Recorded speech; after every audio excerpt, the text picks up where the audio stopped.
Hello and welcome to the Hoop Collective podcast. We talk about the NBA, which we are doing on Thursday morning. Joining us from Miami, Florida, where he'll be attending the 76ers at Miami Heat on Thursday night, Tim Bontemps.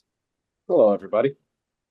Big Eastern Conference game there for seeding and checking on Joel Embiid, who's questionable right now, and I'm sure will be declared ready to play long before the game. I'm sure there won't be any surprise.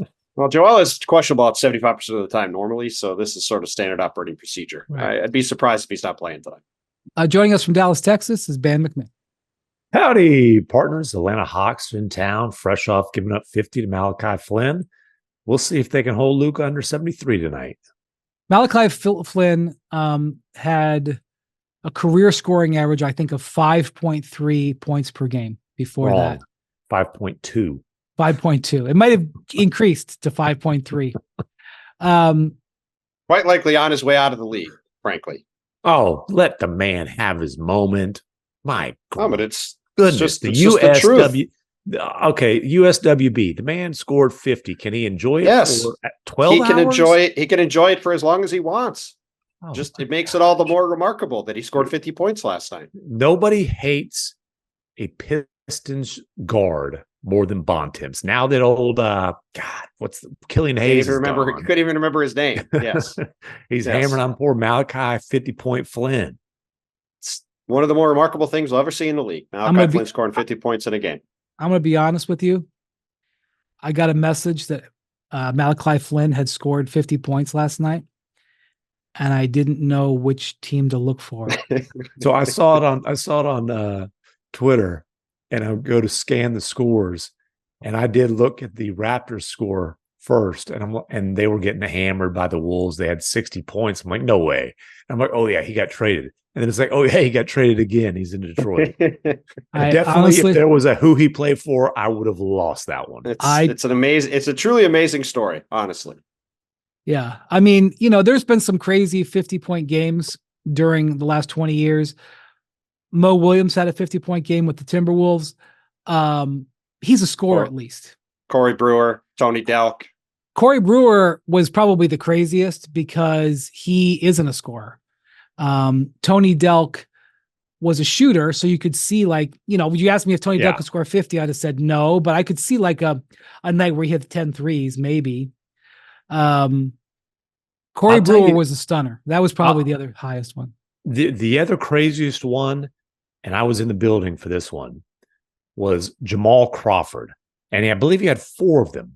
But the 4th one was Phoenix Suns Jamal Crawford. And it was like the most footnote of a 50-point performance in league history, despite the fact I think he was like 38 at the time. I mean, he was also on the way out of the league just for an entirely different reason. Yeah, it would have been the last game of his career, but then he came back in the bubble. But this was Dirk's last home game, the night that Dirk announced officially that he was retiring. And obviously, the whole game's a celebration of Dirk. He had 30 and I think like 30 shots that night. And Crawford scored, I think, 39 in the second half and actually turned a blowout into a competitive game. So despite the fact Jamal Crawford was absolutely a bucket, that has to rank among the least likely 50-point performances in NBA history. For sure. Didn't Kenneth Lofton have a 40-point game last year? This was that sounds right. The regular season finale when they were playing Oklahoma City. And it's one of those games where nobody's playing anybody as far as like the main rotation guys. And I think he had 42, if I'm not mistaken. But yeah. Yeah, I think you sort of see this kind of stuff in April. Yes. Yeah. Let me see. A lot of these games are G League games. Hey, by the way, Jackson gave us the actual details on Jamal Crawford. He was 39 years old, 39 years, 20 days. And that is the record for the oldest dude to score 50 in a game, topping Michael Jordan, who was 38 years, 315 days old. Well, Malachi Flynn, though, set a record last night for the lowest career scoring average going into a 50-point performance at 5.2, bumped up to 5.3 now. I just looked. Corey Brewer, his 51-point game happened on April 11th. Yes. There's a lot of great Corey Brewer stories. He'll always be beloved in Dallas for like 8 minutes of defense he played on Kobe during the Mavs comeback in game 1 of the West semis, the year they won the championship. But my favorite story from him is when he was in Houston and, D'Antoni was coaching the team and he made some crazy move or I don't know, spin move between like whatever, all kinds of, got in his bag, got to the bucket and missed the layup and came over to the bench and told Mike D'Antoni, I got all the way to the basket and then I just ran out of talent. Well, he was a star defender at Florida when they won those back-to-back titles. That was one of the greatest college teams ever. Joakim Noah. UConn might be the next team to do it here this weekend. We'll find out what happens. Yeah. Okay. We had a heck of a couple of days here for the Milwaukee Bucks. And they lose. They're 12.5-point underdogs on back-to-back days and lost at Washington and at Memphis. Favorites. Overdogs, not underdogs. Sorry. 12.5-point underdogs won on back-to-back days. The Grizzlies with a clean sweep of the Bucks this season. In games when Giannis played both of them. And most of the Grizzlies did not play most of them. Well, yeah. And listen, Dame however, Brandon Clark has been back for 4 games from his Achilles tear from last year. Mm-hmm. He's looked pretty good. Yeah, definitely encouraging. I think he's shooting 60% in those 4 Hey, the games. Grizzlies should be good again next year. They are not good right now. And if you think you're anything close to a contender, to get swept home and home by the Memphis Hustle Grizzlies is insane. Well, it's a reminder of how difficult the West is going to be too next year, that Memphis has been an afterthought most of the season and certainly should not be next year when they're that's the thing. Like a Memphis team that has the NBA record, I believe, just tied by the Pistons for most players used in a season. That's 31. Yes. North of 30. If you're under 31st player of the season, you shouldn't be beating the 2 seed in the Eastern Conference, even if Damian Lillard's sitting out. And by the way, the fact that he came back from personal reasons, now has a sore groin, is not great either. You were talking about the talent in the West. There's a lot of people, and we talk on ESPN all the time about the Wizards and the Warriors and the Lakers and the Suns and their failures. The Suns are 14 games above 500. They're going to win 48, 49 games. Sitting in the 6th seed as we speak. Right. Well, they're tied, but yeah, they've got the tiebreaker on New Orleans because Booker crushes the Pelicans. The Warriors are 7 games over 500. That's obviously not impressive when you have a $400 million roster, but in the East, they'd be pretty much right there to be in the 6. The Lakers are 11 games over 500. I mean, hell, 11 games over 500 in the East, they'd be 5. They'd be maybe 5, just behind 5. So, yeah, and that's with the Grizzlies, taking this double gap year because of the injuries. But I think Milwaukee's got 2 problems, Bontemps. The first problem is that they are lining up against either Philly or Miami in that first round. Or, by the way, Indiana, who I believe they were 1-4 against this year. Yeah, I was going to say, or the Pacers, who have their number and their game ball. That's right. True. I didn't even remember. I didn't even think about that. Yeah, but that was obviously mostly before Halliburton got hurt, but still, that's been a tricky matchup for them all season. Right. And by the way, the Heat's injury report, which has been like you have to scroll on your phone when you've got it for most of the year, I think it's just down to Tyler Hero. I think they're still missing a couple other guys. Josh Richardson is out for the year with a shoulder injury. Right. I mean, we'll see if Hero comes back, but they are getting healthier. And right now, the most likely team, according to BPI, to have the 7 seed, and it'll change tonight depending on how this Miami Philly game goes. But right now is Philly. And Embiid, I mean, whoever was going to play an Embiid-led 76ers team in the first round was getting a bad, or it will be getting a bad break, because they are artificially depressed. Mm-hmm. Their record is artificially depressed. So it's not really a fair situation. But if Milwaukee ends up having to play Philly with Embiid rounding into form, that ain't good. And here's the thing about Milwaukee. They still, and this is not a surprise, but they still cannot contain the ball. And hey, don't blame Dame for them giving up 1 million points in the paint to the Grizzlies last night. He was sitting out. They gave up 38 baskets in the paint to the Grizzlies, who, by the way, are last in the league in paint scoring. Mm-hmm. 38. The night before in Washington, they gave up 35 baskets in the paint, and the Wizards did not have Tyus Jones or Kyle Kuzma. We mentioned on the pod the other day. And look, Jaren Jackson Jr. had a huge game last night. He's had 2 huge games this week. The Grizzlies started a gentleman named Trey Jamison at center.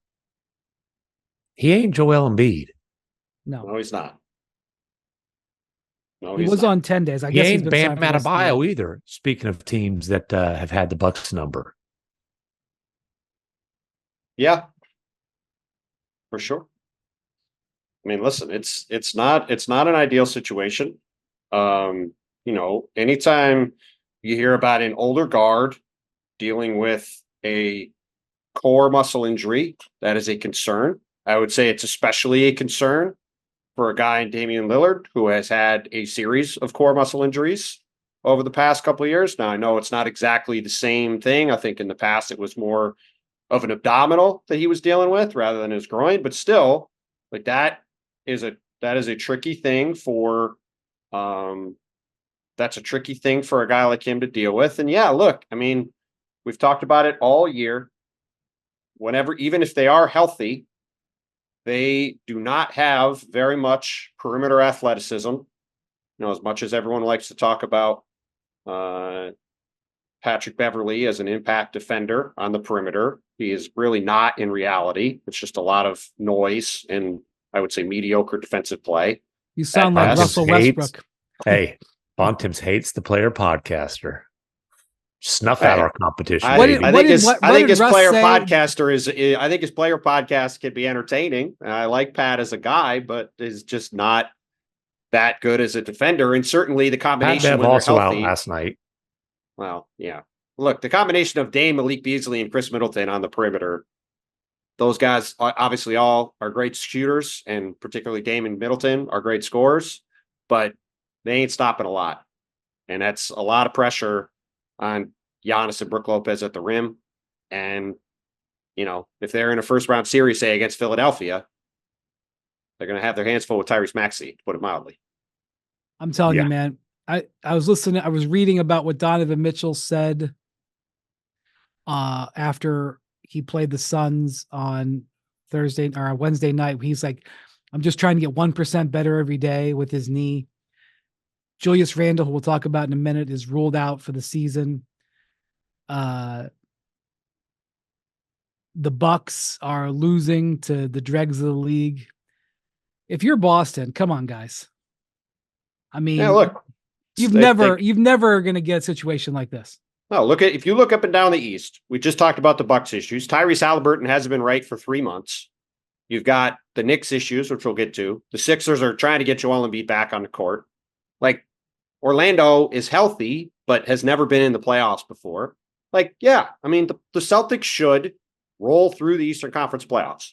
This should be the year where they take care of business and get the job done. They obviously got the 60 wins Wednesday night, clinched the best record in the league, have had a fantastic season. Let's see them go through the Eastern Conference in dominant fashion. Like, it's certainly there for them to do it. Now let's see if they can. And by the way, the Bucks, just because I was looking it up, since Doc Rivers took over, they are now 15-15, and they're right around the middle of the pack, 16th in offense and 12th in defense. And they're a little bit over positive net rating, 1.9, which is 16th best in the league. Maybe he'll send Adrian Griffin games. his playoff share too. Perhaps. I guess if you're trying to build a case for why the Bucks could beat the Celtics in the series, is that the Celtics tend to be more of a perimeter-based scoring team. But well, look, the case is very simple. If you want to make the case, it's the same one that's been made since the moment they made the trade. They'd have the best player in the series, and if the game is close in the final 5 minutes, you trust Damian Lillard, if he's right, to make more plays than the Celtics down the stretch of games. That's the case. I would argue this Bucks team, and I've said this before, I don't remember if I said it on the pod, they remind me a lot of the 2019 version of the Boston Celtics, which was 8 or 9 guys deep, probably the most talented team in the league, player to player that year. But obviously, except for the Warriors with their super team at the time. But the chemistry was never right the whole year. And everybody just kept saying, oh, the Celtics are going to come together. They're going to come together. It's going to be great. And then they got to the second round of the playoffs. They played the Bucks. They won game 1. Things went a little sideways in game 2. And then it went kerblooey and they lost in 5 games. And it just never came together like it was supposed to. And Giannis is better than anybody, obviously, by a lot that was on that Celtics team from a high-end perspective. But that's really the only thing you can point to say the Bucks have a chance to make the finals and potentially win a title, because over the course of the year, they have not played to the level of an actual championship contender outside of just the names on the marquee. Yeah, and obviously these last 5 games, 1-4 in the last 5 games, losing to the Wizards, losing to the Grizzlies. What's crazy is this stink of a stretch comes right after they absolutely blew out the Thunder. Yep. Probably their best performance of the season, frankly. There is talent there, obviously, but it's very difficult to convince yourself that the Bucks are worth believing in whatsoever at this point. Yeah, I think it's also just because the Celtics are so good, and you're looking at trying to build a case that they can beat them 4 out of 7. And, one of the things that I'm talking about trying to build a case so they can earn the right to play the Celtics. Right. Well, I'm just, the thing I would say is, if you're going to peek a little forward, let's say they go, let's say they survive the first round, but they don't win the East. Because I don't think they are. Yeah. When you look forward, where they pivot from here, it's hard. They're gonna be a second apron team next year. They're not quite in it yet, but they have to fill out their roster. They're going to be a second apron team, which means that they won't be able to use a mid-level. They're going to be limited. In they can't trade any picks. I guess they can trade this year's pick on draft night, but this year's pick is going to be in the mid-20s in a bad draft. We talked about it when they made the Dame trade. When they made the Dame trade, they cashed in every remaining chip they had, and this is their team. And if this team loses in the first round, let's just say the doomsday scenario, they get the Sixers and lose. Not predicting that'll happen. Let's just say it does. You look at them, you go, okay, where do they go from here? It's a lot of the Haley Van Lith meme. It's a lot of this. There's not a lot of ways they can truly pivot, because they don't have a lot of tradable salary and they don't have a lot of assets to trade. It's a very limited Bobby, pile of stuff they've got to move. In his notes that he provides us on each team's off season, which is the document is worth a sum of money. Bobby suggests that the Bucks dump some salary so that they get out of the apron situation, so that they have some options to add to the roster. And here's the other thing, whatever you want to say about Malik Beasley, defensively, he's been a great value to them. He's on the minimum. Yeah, because he scores 12 a game. He shoots 43 or 42% from 3, and he's making the minimum. And so he's obviously proven he's not a minimum player. They have no rights to him, and they have no functional way to re-sign him. So they're going to already have to replace him. And what Bobby's basically saying is, his recommendation is that they dump salary so that they can get access to their mid-level exception and have more ability to actually make trades, because when you're in the second apron, you can't put players together in a trade. You can't aggregate players together in a trade, nor can you trade out a player and take back any more salary. Like, as it is, you can usually take back about 20%. Is it 25 or 20? You can't take back more salary. So like, even if they make a run to the conference finals, Bobby is saying that they got to, arguably strip some pieces off the roster to retrofit. If they get knocked out early, like you're saying, and it's hard to knock pieces off, it's really hard to retrofit the team.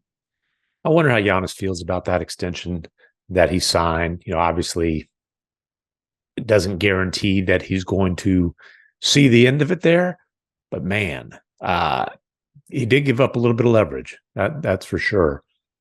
Look, the crazy thing about that was he announced on media day that he wasn't going to basically sign an extension. Yeah. And like, nobody was like, oh my God, pass out. They didn't expect him to. And then in the wake of the Dame trade, I don't know if he was overwhelmed by good feelings or whatever. He did. Yeah. And he's signed since the Fund Max, which is, look, you're restricted. Obviously, everybody's going to sign the Fund Max. He has signed 2 extensions, and they, not coincidentally, both came after the Bucks took home run swings in the trade market. The first, Drew Holiday, boom, get Giannis to extend. That very next season, they go and win a championship. That is one of the great trades in recent NBA history. This one for Dame, I love the fit. I loved it. It hasn't paid dividends, and now you've got. Well, and let's. You might laugh about what I'm going to say, but let's see what happens over the next 2 months. Yeah, I was going to say they made the trade. They made the trade for the next 2 months, and let's see what happens the next 2 months. That's fair. I was just about to say this is the most depressing 2 seed in a while. They're still the 2 seed, and that's really, it's as much about the teams behind the Cleveland's struggling. The Knicks we'll talk about in a little bit. Obviously, they've been hammered by injuries. It's just there's and not. Philly's been without Embiid for 2 months. Miami's been all banged up. Indiana's been banged up. The whole East has been. All those teams have not been what they were in January for the past 2.5 months, basically. Yeah, there's been one awesome team in the East, and after that, it's kind of a lot of blah.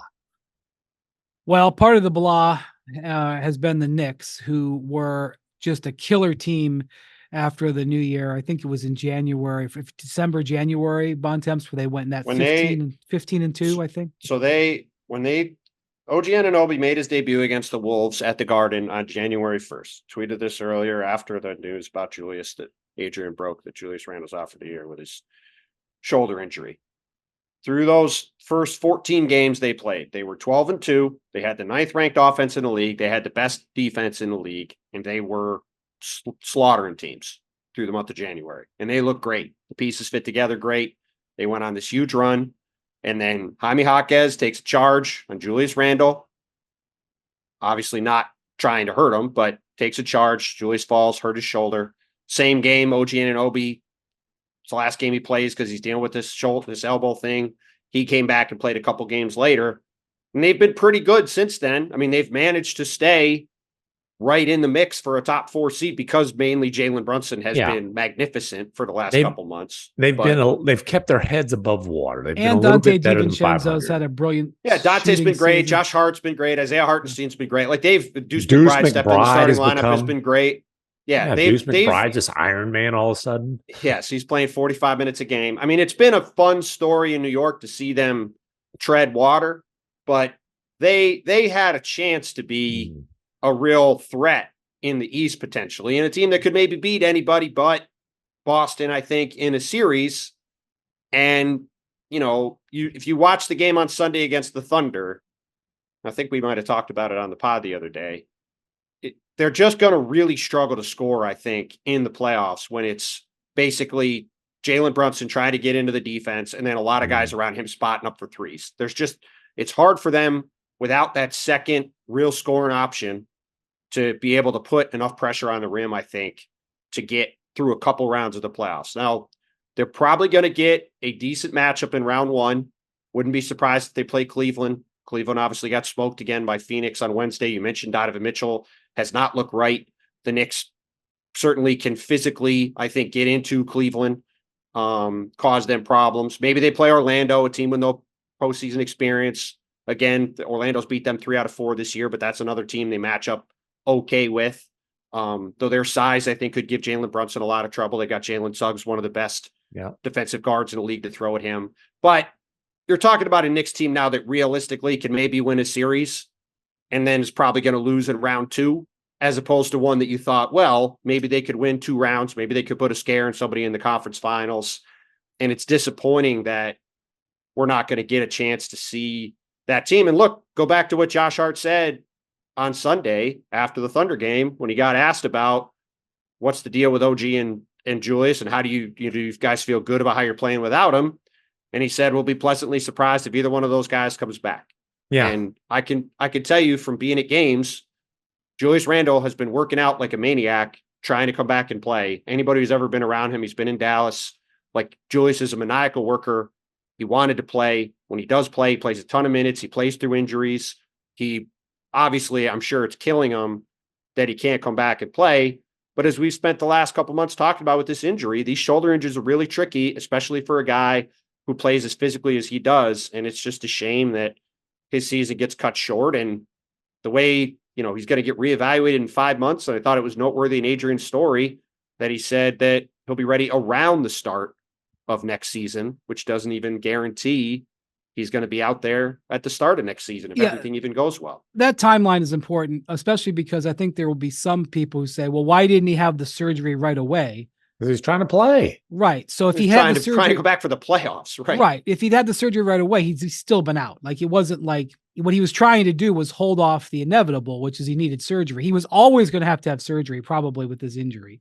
It was just about, could he strengthen it enough where he could get back to a point where he could play? And even if I've dealt with and covered guys who've had this surgery, it pops out again and again. Jalen Brunson had the surgery. That's why he missed the bubble. And it was the same deal. Like, he kept playing through it. It kept popping out.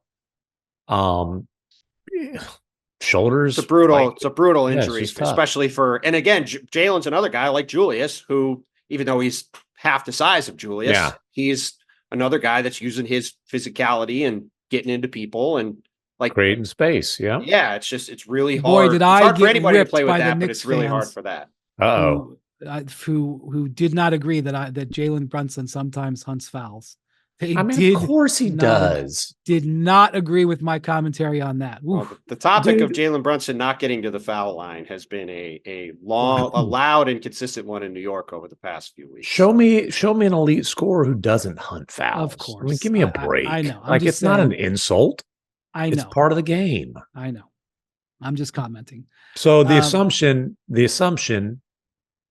listening to Josh Hart, being around the Knicks, Bontemps as you are, is that Anunoby's not coming back? I wouldn't quite go that far. I think it's hard to know for sure. I think the Knicks, it sort of felt like this was where this was going to wind up with Julius the whole time.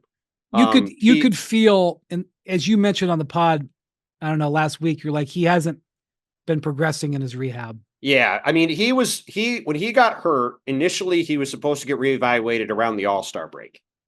And I think right after the break was when they were going to put out an update. And around then he progressed to controlled contact, which essentially means you're out there with a coach or with somebody and you're going through specific motions and you kind of know exactly what it's going to be. And he never got out of controlled contact. He never got to a phase where he was in a live practice with people. And the longer that period went on, the more you kind of felt like, well, if it's gone on like this for a month, are we sure it's ever going to get past this state? Right. Okay. So Anunoby now. Well, Anunoby, from what I understand, Bontemps, I don't think he's done any contact either. So, yeah, I mean, it's hard to know because the Knicks have been they've obfuscated so much and all this stuff. It's hard to know exactly what he's doing.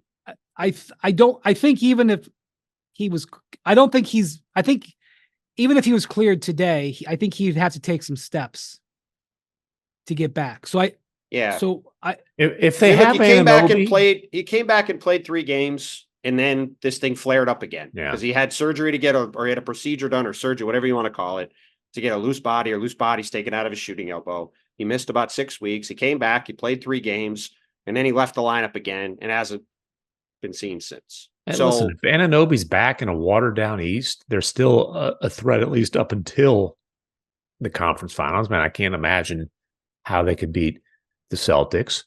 The other thing that's really hurt the Knicks is they did try to add some offensive punch at the deadline, and Burks and Bogdanovich have. Yeah, it hasn't. They've been busts. That is not the trade has not worked out the way I thought it would. Now, I think part of the trade was always that you now will have a $20 million salary for next year in Bojan Bogdanović that they could potentially move in another deal. So you still have that part of it. But yeah, I mean, Bojan has not had the impact I expected coming over. And I mean, part of the reason Alec Burks hasn't played is because Deuce McBride has been awesome. And they've basically just been rolling out there with Deuce, Dante DiVincenzo, and Jalen Brunson. And that's who they're playing.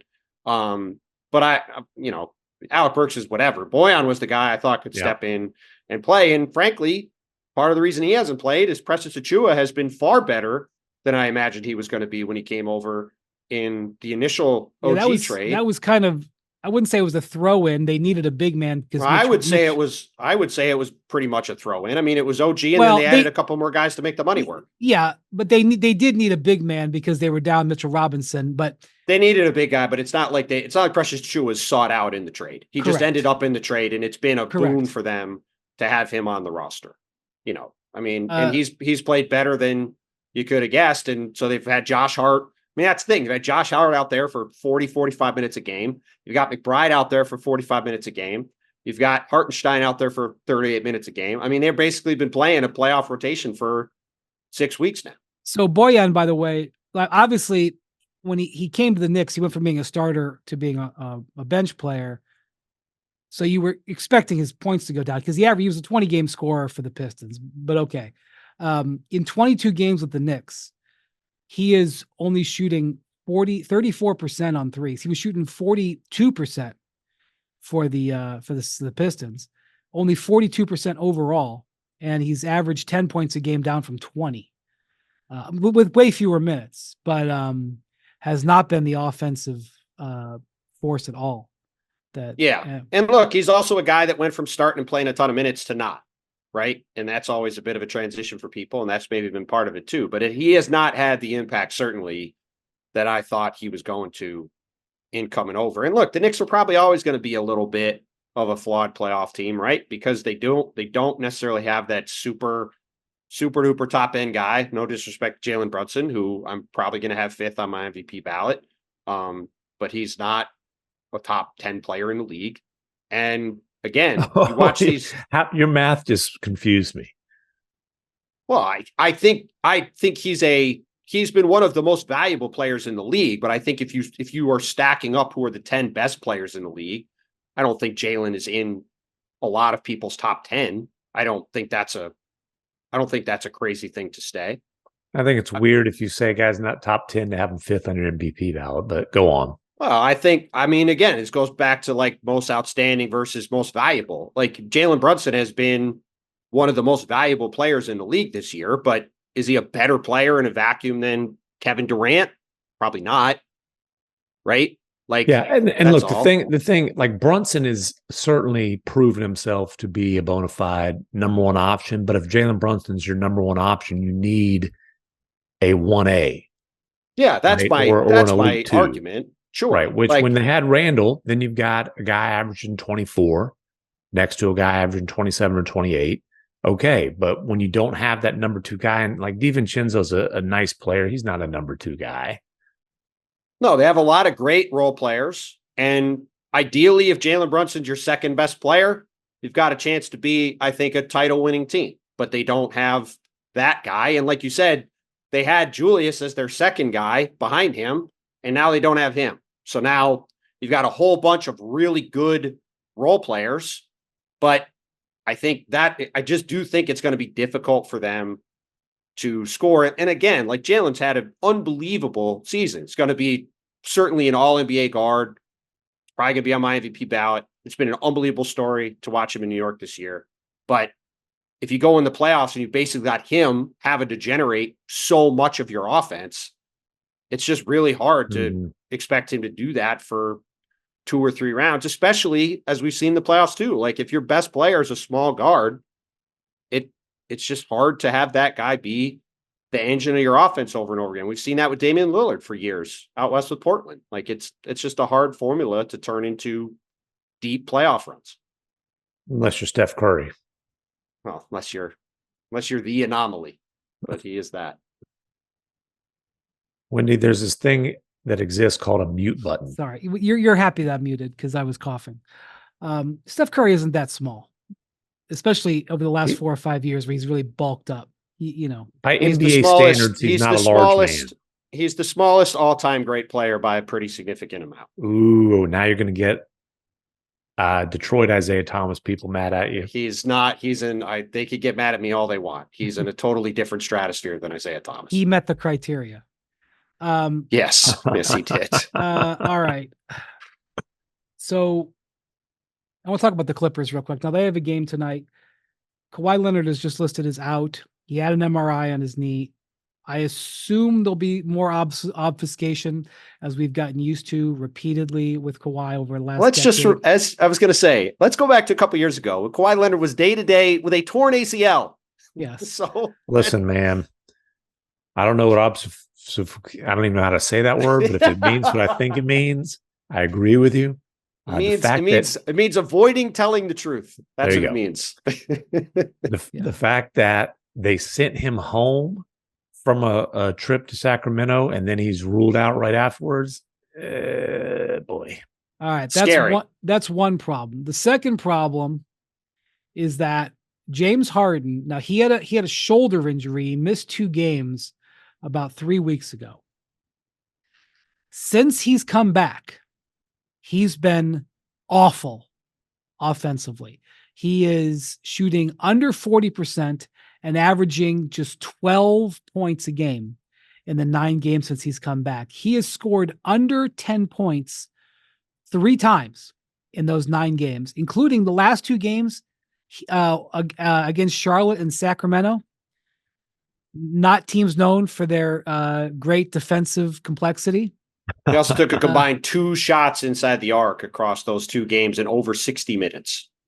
Yeah, I mean, he took 3 shots in 36 minutes against the Hornets. 3 shots total. Went 1 for 3, all threes, and then against Sacramento went 1 for 7, 1 for 5 from 3. Something's going on there too. Well, the good news is that since the All-Star break, they're not the worst defense in the league. The 2 teams that are pulling off as blatant tank job as we've seen in a while are Utah Jazz and Toronto Raptors. The Clippers are right after that. They're giving up 118 points per 100 possessions in 22 games since the All-Star break and are 11-11 in that span. Yeah, it's not great. It's not great. And they're lined up pretty good right if you're the Dallas Mavericks, though. Right. They're lined up right now with Dallas, who is playing some of the best basketball in the league. And you've got Kawhi sidelined and Harden seems to be playing through something. Yeah. Listen, if you're the Mavericks, obviously the Clippers have gotten them in the playoffs a couple of times. Kawhi was the primary reason that the Clippers were able to pull out those series, both very competitive series, the second of which was Clippers coming back from 2-0 and 3-2 to win it. Kawhi's Game 6 performance was as dominant a 2-way playoff performance as I've seen. But if you're the Mavericks, you love the way things are stacking up. Obviously, they've done their work. They've gotten to a point where they are pretty solidly in possession of the 5th seed now, with the Pelicans struggling and the Suns actually moving up to 6. And you're rooting for, I think, the Timberwolves.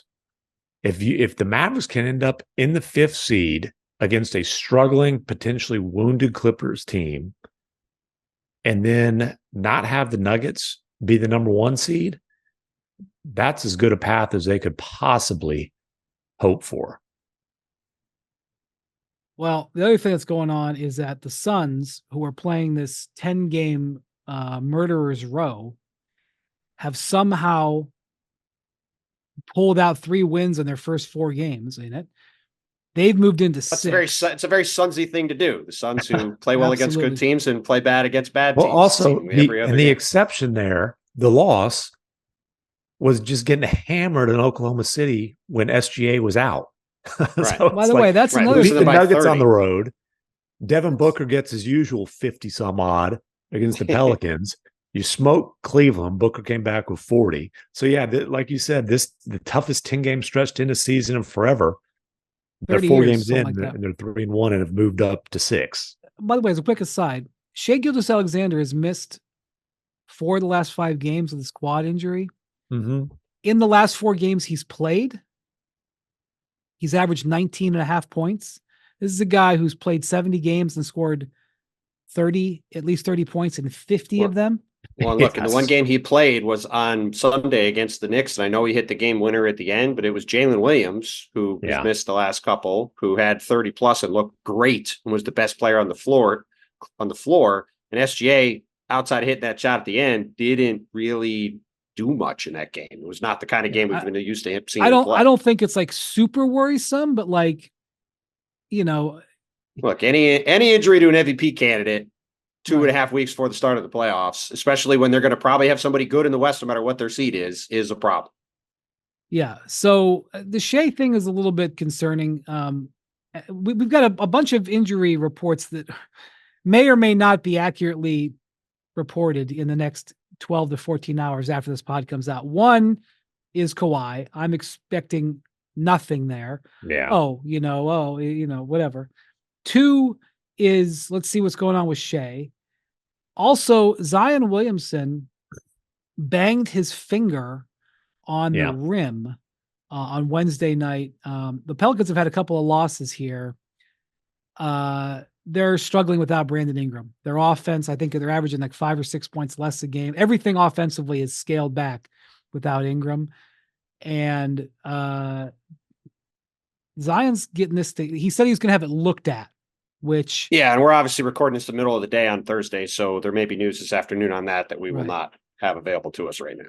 Yeah, so, the Shai thing is clearly, and we'll see. Like I said, we'll see what happens with Zion. With Shai and Kawhi, I am much more concerned about Kawhi because it is a knee, because of the history there, than I am about Shai. Just because, like, we know exactly what it is with Shai. He took a knee to the thigh.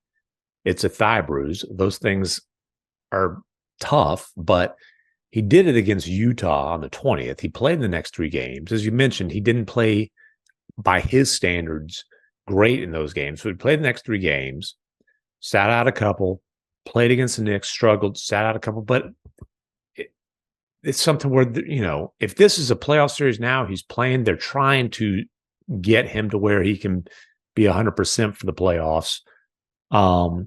But you're not concerned about will he be available come playoff time. With Kawhi, like, you have to be concerned about everything there. Yeah, and again, This is the same knee that he tore the ACL in, and I think it was a meniscus injury that he had last year. I can't remember, but he's had 2 surgeries on it in the last 3 years. So it's real not good. And you talk about the offseason fallout of that. I mean, that's another one. And I know it's a long season, et cetera, but there was a time this year where the Clippers and the Knicks were like, oh my God, look at these teams. Yeah, the month of January, they both looked incredible. Yeah, and since then they haven't looked good. Yeah, it's definitely unfortunate. And then you look at the Celtics and the Nuggets. Generally, they've been healthy. I know that Jamal Murray has had some minor issues, but he hasn't been knocked out. The Celtics have had a few guys have some minor issues, but they've been extraordinarily cautious with everybody all year for good reason. They've got a deep team and they're rotating guys through. And look, it's just a reminder that to win a championship, you got to get really lucky, no matter how good your team is. Like a couple of years ago, we were talking like we're talking about the Knicks right now with Julius Randle in some respects about how Denver looked after trading for Aaron Gordon when Jamal Murray blew out his knee in Golden State. And everybody was afraid that 15-game stretch or whatever it was that we saw with that group was never going to be replicated. And instead, he got back, got healthy, and they've gone on to obviously be a great team and win a title. And, like injuries, very unfortunately, are part of getting through the grind of the 82-game season and the playoffs. And first half of the year, everybody was healthy just about, and things were great. And the second half of the year, that's all caught up at once. And it's why we spent so much time, especially in the Eastern Conference, talking about all these injuries, because outside of Boston, a lot of how this thing in the playoffs is probably going to be dictated is by how these matchups go, and if Embiid is right, and if Donovan Mitchell's on the court, and if Dame Lillard's healthy, and Chris Middleton's out there. And it's just the unfortunate reality of where things sit. Yeah. I wish we had more fun things to talk about, but unfortunately this has been a gloom and doom edition. I mean, we should have said we did have a lot of fun stuff to talk about. We had a lot of fun stuff to talk about the other day. Just unfortunately not as. Well, I mean, right out of the gate, he was destroying Malachi Flynn's career. I mean, well, that's USWB. Let me tell you, he does think it's fun to tinkle all over fun things. If there's a fun fire going on, he will tinkle, tinkle, little star all over it. I'll say this, speaking of fun, Wendy, your makeup job is phenomenal. Can barely tell you're sunburned. Can barely tell. They were destroying me. So first off, I'm wearing a ton of makeup. I did first take this morning. My face was so red that when they got here, they had to give me they had to give me a tan. Okay. So they've got like heavy makeup on. They had to like basically paint my ears, right? And Malika and Shanae were slaying me when they saw me walk out of the makeup room the other day. I'm just glad they didn't turn you orange. It was a process to remove my makeup last night. I'll just leave it like that. What's not got a sunburn though is I believe we've seen a model of a certain bobblehead. Looks pretty good. Oh yeah. Looks pretty good. Well, it's got sunburn good hair. there, baby. It's got good hair. The coif is perfectly placed. Yes, thank you to the rubber ducks. That's right. Don't share that. That's private information, by the way. I didn't say what it looked like. I didn't share it. I just said I've seen it. All right. Just looks good. We're excited for mid-September. Yeah. All right. Well, we will hopefully have more fun topics to talk about next week. Hey, we could talk about the women's Final Four. I'd love to talk about it. I don't know anything about it. Caitlin Clark. Did you watch Beckers? Did you watch Iowa LSU? Of course. K-Bon and I watched the whole game. Yeah, that was. And watched USC UConn too. Yeah, it was fun. Sure was. When she's going behind her back and pulling up from 30 and knocking them down, it is a show. No doubt about that. Well, LSU was awfully good too. Angel Reese was awesome. I mean, she was looking like Moses Malone. I mean, they couldn't do anything with her on the boards. It was great. It's cool to see Paige Beckers. 1 of 12 down the stretch, though. I mean, she busted her ankle in the second quarter, but it was also like Moses Malone because she kept rebounding her own misses because they couldn't do anything with her on the boards. It was awesome. And Paige Beckers had got a bunch of serious injuries. She came back and got UConn to the Final Four. Syracuse fan Jackson was at the game. Jackson went to Albany. He had tickets for LSU Iowa, and there were calls for him to sell those tickets, and he said, "No, I'm going." That's weird. They showed a whole bunch of celebrities on TV, but they skipped over Jackson somehow. Should have had him front and center next to Jason Sudeikis. rather see Jackson on there. But yeah, it was very cool. It was very cool. Yeah. Cleveland is apparently the center of the universe this weekend. You should see this group text between my sister and my mother because I'm coming in to Cleveland on Sunday, which is the day of the women's championship game in Cleveland. Are you aware of the solar eclipse, MacMahon? Am I aware? Oh no, I said MacMahon. I know you're aware. Are you aware, MacMahon? I am. I think it's going to be cloudy.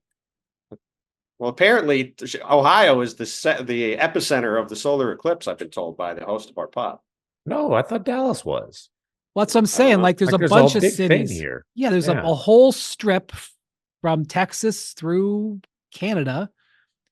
But you'd have thought that, here's what I don't understand. Like my mother and sister, we have something we have to do as a family on Monday. My mother and sister are acting like this is the rapture. You'd have thought that like this is the biggest event in the history of the state. And I just don't understand. You don't have to go, and obviously I know that you have to be inside the quote unquote zone of totality or whatever. The zone of totality is 100 miles wide from Texas to Maine. Yeah. Okay. Jackson gave us a list. Several major cities from Dallas, Little Rock, Indianapolis, Cleveland, Buffalo, and Burlington, Vermont. That is quite the spread of places. They're like encouraging people, make your plans now. I'm like, I'll go outside and look up. That's what I'm saying. You don't have to. This whole thing is a scam. Okay. This whole thing is a scam to get people to drink and spend money on a Monday. It's all a scam because obviously I am aware that there is going to be it's going to happen. I know that there also have been solar eclipses before. It's not like this hasn't happened before. Well, that's the thing. That's part of the scam. They go, it won't happen again until 2604. And I'm like, bros, it happened like 5 years ago. I guess I do have to figure out, like, can you look at it with sunglasses? How does that whole thing work? Don't look at These good? I don't think so. Yeah, there was I just looked it up. I just looked it up on the interwebs. There was a total solar eclipse in 2017. I felt like there was one recently. 7 years ago. That's what I'm saying. It's a scam. And the idea, like I didn't realize it had become a big drinking event. This is like the St. Patty's Day of solar events. Exactly. It's a scam. It's a scam to sell drinks on a Monday afternoon. Well, you got to do something between St. Patty's Day and Cinco de Mayo. Listen, I get it. In life, the next one will be in 2044. Again, not that long from now. Well, first off, it won't be in 2044. There's one like every few years. Well, I just was reading about it. The next one visible here will be then. I know, but there'll be other ones that are visible other places. Like, yeah, I understand. I'm agreeing. The whole thing is a scam. And why there's going to be traffic, you just got to go outside. You don't have to go anywhere. You just have to go outside. Where is the traffic going to? Jackson just posted a story, and this is not helping. 11 drinks to make for the eclipse on Cleveland.com. Listen, if you live in Cleveland, you should have shout out to Brian's former employer. Listen, Cleveland Plain Dealer. They canceled school in Akron on Monday. They canceled school for an eclipse? They canceled school. It should be an education moment. Nah, they don't take education very seriously in Akron, from what I can tell. Clearly they don't, because why would they cancel school for it? This is a scam. And like my mother is like, oh, well, it might affect, the computers. And I'm like, what? Are the computers running on solar power? She's like, I don't know if your flight will be able to get in on Sunday. What? What are you talking about? What's going on? It's a freaking scam. I will not stand for it.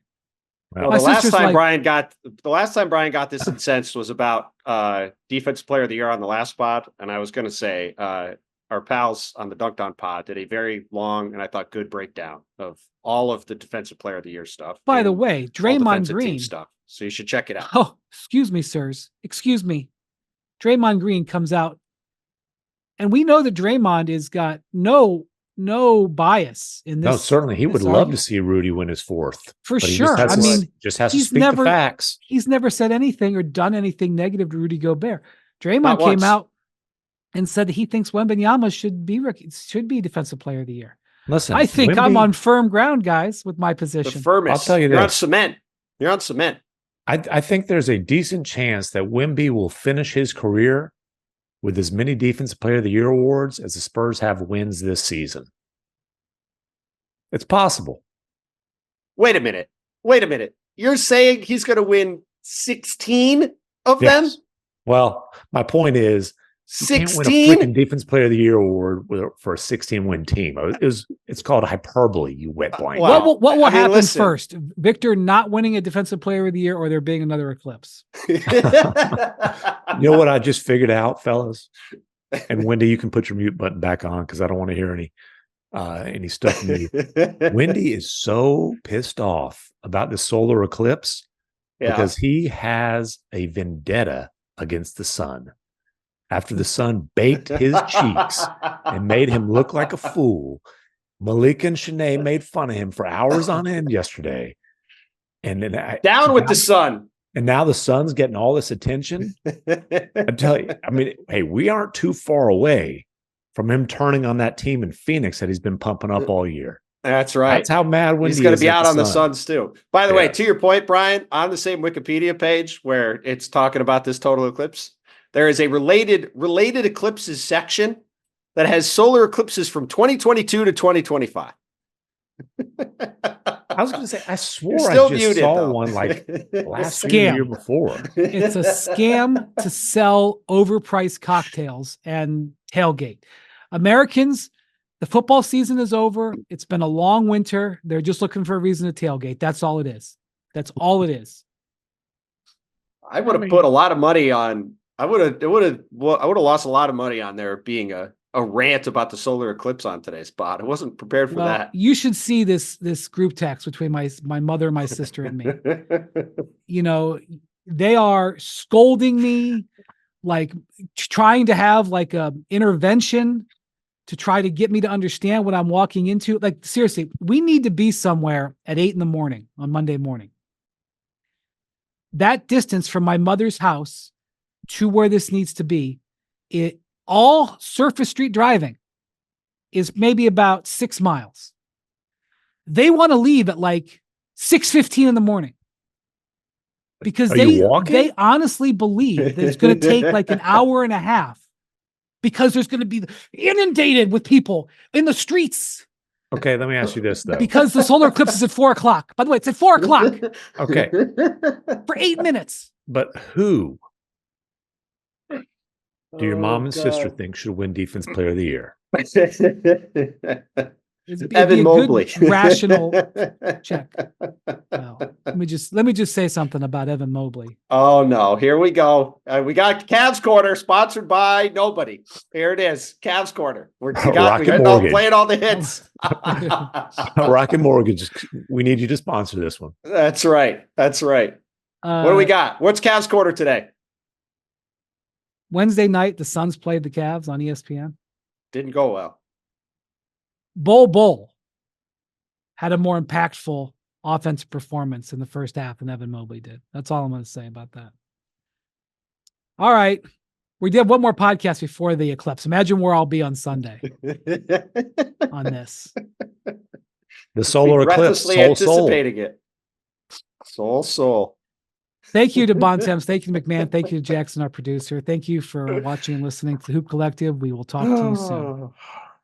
Adios, amigos.